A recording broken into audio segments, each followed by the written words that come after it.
Hello students.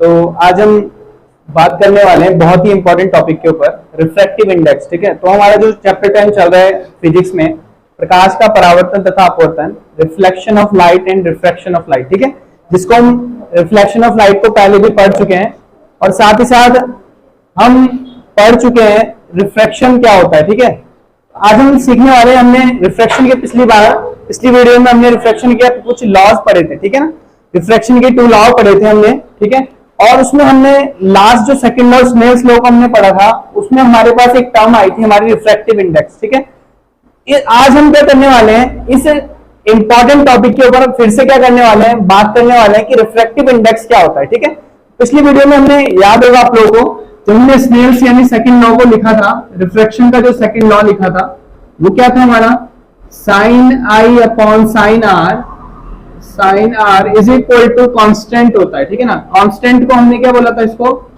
Refractive index. Refractive index यानी कि अपवर्तनांक क्या होता है। ठीक है ना, आज हम इसी की डेफिनेशन करने वाले हैं कि रिफ्रैक्टिव इंडेक्स क्या होता है। ठीक है, तो ये बहुत ही इंपॉर्टेंट टॉपिक है। आप लोग अक्सर 10th में रिफ्रैक्टिव इंडेक्स में कंफ्यूज रहते हैं लास्ट तक बच्चे कि रिफ्रैक्टिव इंडेक्स क्या होता है, यानी कि अपवर्तनांक क्या होता है। ठीक है, इसको हम स्मॉल एम से रिप्रेजेंट करते हैं। ठीक है, तो हम आज इसमें अपनी वीडियो में ये सीखने वाले कि रिफ्रैक्टिव इंडेक्स क्या होता है। ठीक है, रिफ्रैक्टिव इंडेक्स एक्चुअल में है क्या, हमने रिफ्रैक्शन को पढ़ा, अपवर्तन क्या होता है, जिसमें एक रे ऑफ लाइट मीडियम जब चेंज करती है, एक मीडियम से दूसरे मीडियम में जाती है, रेयर से डेंसर में अगर जाएगी तो वो बैंड हो जाएगी, अपने पाथ को चेंज कर देगी, डिस्टर्ब हो जाती है अपने पाथ से, इनिशियल पाथ से, और वो बैंड हो जाएगी किसकी तरफ, नॉर्मल की तरफ। ठीक है ना, एक रे ऑफ लाइट जब एक मीडियम से दूसरे मीडियम में जाती है तो अपने पाथ से डिस्टर्ब हो जाती है, जाना उसको सीधे था पर जाएगी किधर, वो बैंड हो जाएगी नॉर्मल की तरफ। आ रही बात समझ में, इंसिडेंट रे, नॉर्मल, ये हमारी क्या होता है नॉर्मल, और ये नीचे वाली रे जो हमने देखी जिसको रिफ्लेक्टेड रे बोलते हैं। ठीक है ना, मान लेते हैं, देखो सपोज जो यहां से ये रे है ये किस स्पीड से आ रही है, मान लेते हैं ये v1 स्पीड से आ रही है। ध्यान रखेंगे कि मान लेते हैं पहले मीडियम में जो लाइट की जो स्पीड है, जो ये रे ऑफ लाइट आ रही है, इसकी स्पीड v1 है, और सेकंड मीडियम में स्पीड ऑफ लाइट क्या है हमारे पास, v2 है। याद रखेंगे, पहले मीडियम में v1 और दूसरे मीडियम में क्या है, v2। और यहां पर पहला मीडियम हमने क्या माना है, रेयर मीडियम माना है, यानी कि विरल माध्यम माना है, यानी कि इसमें कण क्या होंगे, कम होंगे, दूर दूर होंगे। ठीक है, ओके। जबकि सघन माध्यम में क्या होता है, सघन माध्यम में जो पदार्थ के कण होते हैं, पार्टिकल्स होते हैं, बहुत ज्यादा क्लोज होते हैं, डेंसर होते हैं। अरे बात समझ में। अब ये बताइए, अगर ray of light rare medium से डेंसर मीडियम में जाएगी तो बताइए इन दोनों मीडियम में किसमें लाइट की स्पीड ज्यादा होने वाली है। ठीक है, किसमें लाइट की स्पीड ज्यादा रहेगी, रेयर मीडियम में रहेगी कि डेंसर में। रेयर मीडियम में पार्टिकल्स जो होते हैं वो दूर दूर होते हैं, जिसमें लाइट जो होती है इजिली ट्रेवल कर सकती है। आ रही बात समझ में। और जब लाइट जो होती है कहां पर एंटर करेगी, डेंसर मीडियम में एंटर करेगी, जहां पर पार्टिकल क्लोज है, तो वहां पर लाइट की स्पीड क्या होने वाली है, स्लो हो जाएगी, क्योंकि यहां पर लाइट को मूव करने के लिए स्पेस नहीं मिलेगा। अरे बात समझ में।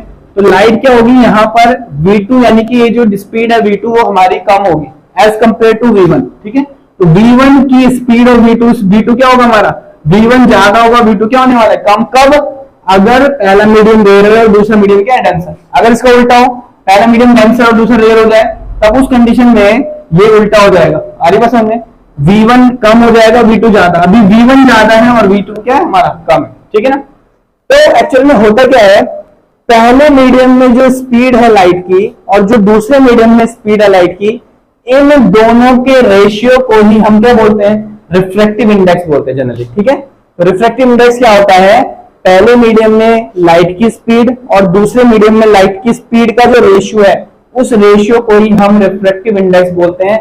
और कौन सा रिफ्रैक्टिव इंडेक्स, किस वाले मीडियम का, पहले मीडियम का रिफ्रैक्टिव इंडेक्स बोलेंगे इसको, या फिर दूसरे मीडियम का रिफ्रैक्टिव इंडेक्स बोलेंगे। तो याद रखिए, इसको हम सेकंड मीडियम का रिफ्रैक्टिव इंडेक्स बोलते हैं। किसके रिस्पेक्ट में, फर्स्ट के रिस्पेक्ट में, यानी कि पहले से दूसरे में जा रही है रे ऑफ लाइट, दूसरे का रिफ्रैक्टिव इंडेक्स पहले के रिस्पेक्ट में लिखते हैं हम, इसको बोलेंगे हम v1 अपॉन v2।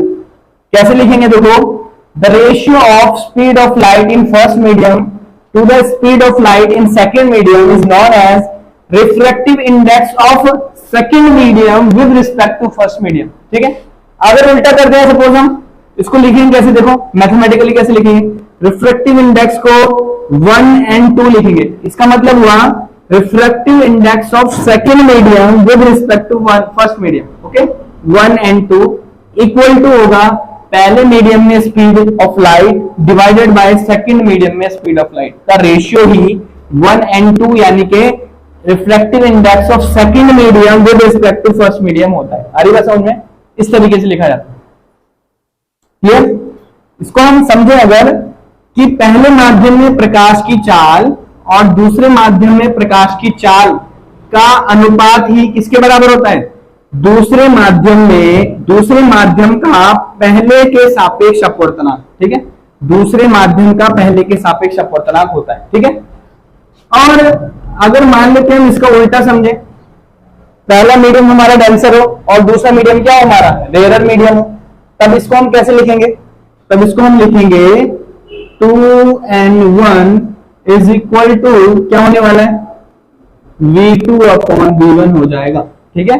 तब हमारा ये फॉर्मूला कुछ इस तरीके से लिखा जाएगा। अगर सपोज करो कि पहला मीडियम हमारा डेंसर हो जाए और दूसरा क्या हो जाए रेयर, ठीक है, तो दूसरा मीडियम हमारा पहला मीडियम अगर हमारा सघन हो जाए दूसरा विरल हो जाए, तब हम कहेंगे कि पहले माध्यम का दूसरे के सापेक्ष अपवर्तनांक क्या होगा? दूसरे माध्यम में प्रकाश की चाल और पहले माध्यम में प्रकाश की चाल के अनुपात के बराबर होगा, ठीक है। तो आज हमने क्या सीखा इसमें? आज हमने रिफ्रैक्टिव इंडेक्स को सीखा कि रिफ्रैक्टिव इंडेक्स की डेफिनेशन यानी अपवर्तनांक की क्या परिभाषा होती है, ठीक है। तो अपवर्तनांक की सिंपल लैंग्वेज में अगर देखें हम कि अपवर्तनांक एक तरीके से क्या है? चालों का अनुपात है। किस किस की चालों का अनुपात है? पहले माध्यम में प्रकाश की चाल और दूसरे माध्यम में प्रकाश की चाल, पहले माध्यम में प्रकाश की चाल दूसरे माध्यम में प्रकाश की चाल का अनुपात ही रिफ्रैक्टिव इंडेक्स होता है। पर कौन से वाले मीडियम का रिफ्रैक्टिव इंडेक्स होगा? किस वाले मीडियम का अपवर्तनांक है? दूसरे वाले माध्यम का अपवर्तनांक। किसके सापेक्ष? पहले के सापेक्ष, ठीक है। अगर हम कहेंगे अगर रे ऑफ लाइट डेंसर से रेयर में जा रही है, तब हम इसमें कंडीशन को पलट देंगे जैसा कि हमने यहाँ पर सीखा है, ठीक है। तो हमने आज इसमें बहुत ही इंपॉर्टेंट टॉपिक पर बात की है, रिफ्रैक्टिव इंडेक्स यानी अपवर्तनांक क्या होता है, जिसको आप नोट कर लें, ठीक है। और बाकी हम नेक्स्ट टॉपिक पे बात करने वाले हैं कुछ, अब हम लेंस वगैरह के बारे में पढ़ेंगे कि लेंस क्या होते हैं और कितने टाइप के लेंस होते हैं। जैसे कि हमने मिरर के बारे में पढ़ा था पहले, मिरर कितने तरीके के होते हैं, कॉन्वेक्स कॉनकेव मिरर। अब हम लेंस के ऊपर बात करेंगे कि लेंस कितने प्रकार के होते हैं और किस प्रकार से लेंस बनाए जाते हैं, ठीक है। Okay, subscribe to my YouTube channel and press the bell icon. मिलते हैं हमारी नेक्स्ट वीडियो में, तब तक के लिए बाय।